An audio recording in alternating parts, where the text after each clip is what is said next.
माता दी आप सभी को कैसे हैं आप सभी। आशा करता हूँ आप सभी अच्छे होंगे, स्वस्थ होंगे। माँ आदि शक्ति जगदम्बा आप सभी का कल्याण करे, आप सभी का मंगल करे।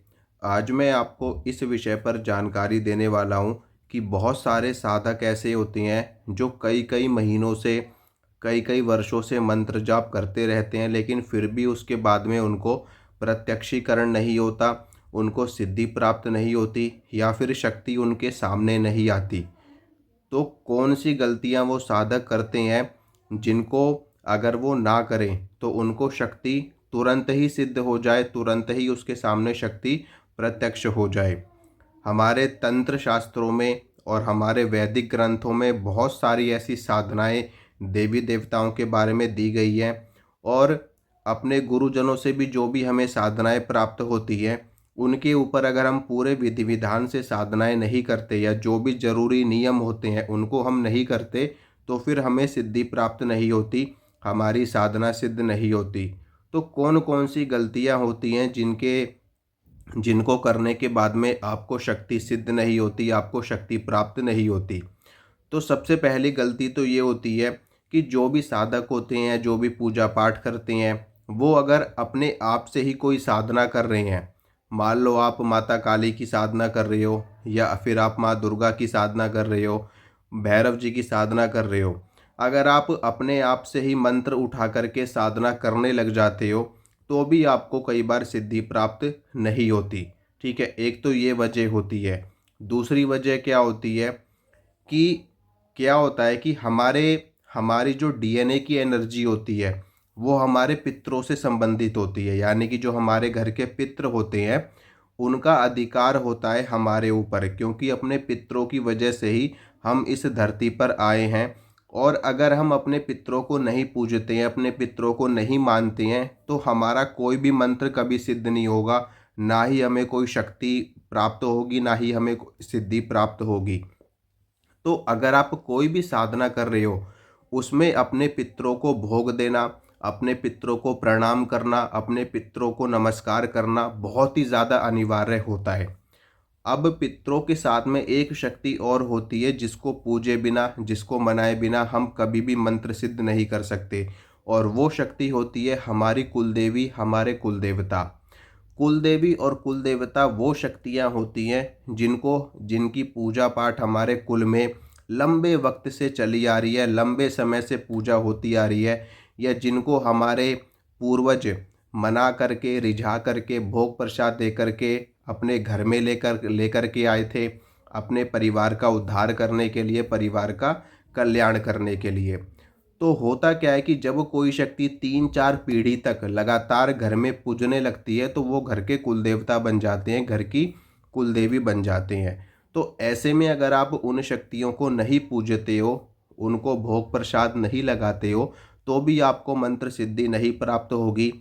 इसके पीछे की वजह ये होती है कि जो कुलदेवता होते हैं, कुलदेवी होती हैं और पितृ होते हैं, ये घर की शक्तियाँ होती हैं।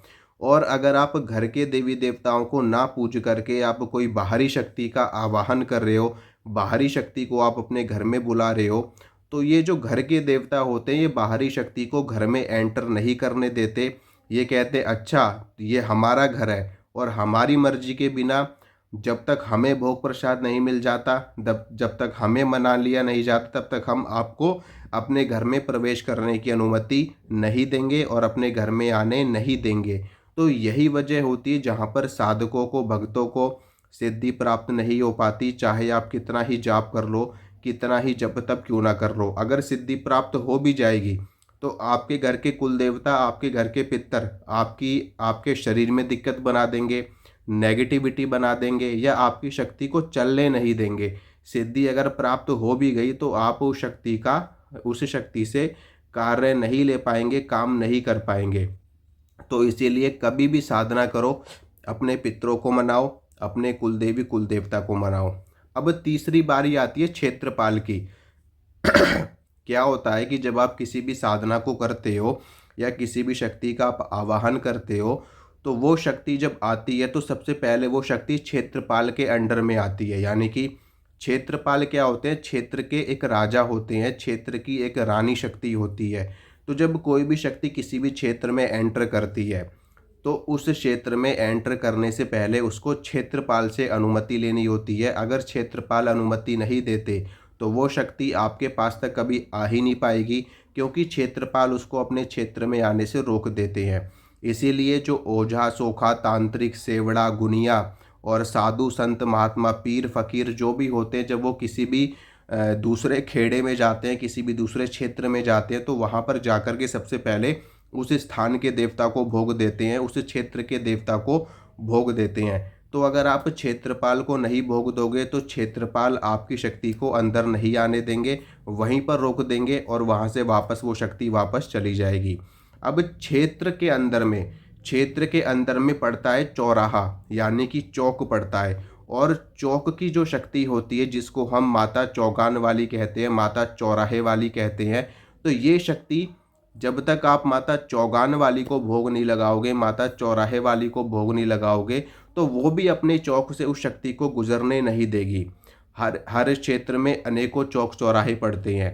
तो जितने भी इस पूरे संसार में, पूरे ब्रह्मांड में, पूरी दुनिया में जितने भी चौक चौराहे पड़ते हैं, उस चौक चौराहे पर माता चौगान वाली की पूजा होती है। और जब तक आप माता चौगान वाली को नहीं मनाते हो, उनको भोग प्रसाद नहीं देते हो, तो आप किसी भी शक्ति का आवाहन करके नहीं बुला सकते, किसी भी शक्ति को आप सिद्ध नहीं कर सकते, क्योंकि वो शक्ति चौक से उस शक्ति को गुजरने ही नहीं देगी। माता चौगान वाली सीधा सीधा, वैसे तो कहने को तो इन्हें छोटी माता कहा जाता है, लेकिन फिर भी ये बड़ी बड़ी शक्तियों को भी रोक देती हैं आने से, क्योंकि जब तक इनको भोग नहीं लगाया जाता, इनको नहीं मनाया जाता, उस साधक को, उस भगत को सिद्धि प्राप्त हो ही नहीं सकती।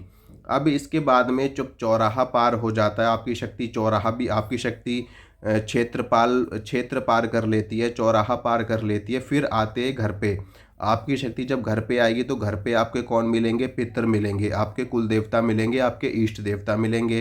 तो पितरों को, कुल देवता के बारे में मैंने आपको पहले ही बता दिया। जब वो मिलेंगे तो वो अच्छे से उस शक्ति का स्वागत करेंगे और अच्छे से आपको वो शक्ति प्राप्त होगी, आपके सामने आएगी शक्ति और आपको प्रत्यक्षीकरण होगा। इसीलिए साधना का मार्ग जो है, तंत्र का जो मार्ग है, ये बड़ा ही गूढ़ है। इस मार्ग पर बिना गुरु के नहीं चलना चाहिए। पूरी जानकारी होने के बाद ही साधना करनी चाहिए, तभी आपको शक्ति प्राप्त हो पाती है, सिद्धि प्राप्त हो पाती है। अब यहाँ पर एक शक्ति और आती है, वो शक्ति होती है स्थान देवता। स्थान देवता कौन से होते हैं? जैसे कि मान लो आप किसी पीपल के वृक्ष के नीचे साधना कर रहे हो, ठीक है। अब आपके पितरों की ऊर्जा भी आपके साथ है, आपके कुल देवता की भी ऊर्जा आपके साथ है। आपने क्षेत्रपाल को भी भोग लगा दिया, आपने चौगान वाली माता को भी भोग लगा दिया। अब बात आती है पीपल के पेड़, यानी कि पीपल के पेड़ के एरिया में आप, यानी कि इतने स्थान में आप साधना कर रहे हो, तो उस स्थान पे भी कोई ना कोई शक्ति विराजमान होगी, कोई ना कोई देवता विराजमान होगा, कोई ना कोई शक्ति उस पीपल के पेड़ पर विराजमान होगी, जो आपको अनुमति देगी कि हाँ, आप साधना करो, हम आपकी रक्षा करेंगे और आपकी साधना में आपका सहयोग करेंगे। तो स्थान देवता को भी यहाँ पर भोग लगाने की आवश्यकता पड़ती है। और कहीं कहीं पर इनको भूमिया देव भी कहा जाता है, कहीं कहीं पर इनको धरती माता कह करके भी पुकारते हैं। तो धरती माता को भी अगर आप भोग लगा देते हो तो वो भी आपके स्थान देवता में भोग लग जाता है। क्षेत्रपाल को कहीं कहीं पर खेड़ा महाराज, दादा खेड़ा कहते हैं, ठीक है। और कहीं कहीं पर इनको डीह के देवता बोला जाता है। जैसे जैसे अलग अलग गांव देहात की बोलियां होती हैं, अलग अलग भाषाएं होती हैं, तो उसी के अनुसार शक्तियों को संबोधित किया जाता है, लेकिन मूल रूप से क्षेत्रपाल कहा जाता है इनको, जो पूरे क्षेत्र के राजा होती है। तो सबसे पहले आते हैं पितर, फिर कुल देवता, फिर क्षेत्रपाल, फिर चौगान वाली माता, फिर उसके बाद में आते हैं स्थान देवता। तो जब तक आप इन 5 शक्तियों को भोग नहीं लगाते हैं, और फिर आते हैं हमारे इष्ट देवता। तो अगर आप इष्ट की ही साधना कर रहे हो तो आपको अलग से इष्ट को भोग लगाने की आवश्यकता है ही नहीं, क्योंकि आप तो अपने इष्ट को वैसे ही पूज रहे हो। और अगर आप अपने इष्ट के सिवाय आप किसी और शक्ति की साधना कर रहे हो, जैसे कि मान लो आप शिव जी की साधना कर रहे हो, आप किसी यक्षिणी की, अप्सरा की, किसी अन्य शक्ति की साधना कर रहे हो, तो ऐसे में आप इन सभी शक्तियों को भोग लगाओगे, तब जा कर के आपको प्रॉपर तरीके से शक्ति प्राप्त होगी, सिद्धि प्राप्त होगी। अगर आप नहीं लगाते इन सभी शक्तियों को भोग, तो ना तो आपका कोई मंत्र सिद्ध होगा, ना ही आपके ऊपर कोई देवी देवता कृपा करेंगे, और ना ही आपको कोई शक्ति सिद्धि प्राप्त हो पाएगी। तो ये होता है पूरा का पूरा खेल तंत्र का मंत्र का। ठीक है, तो आशा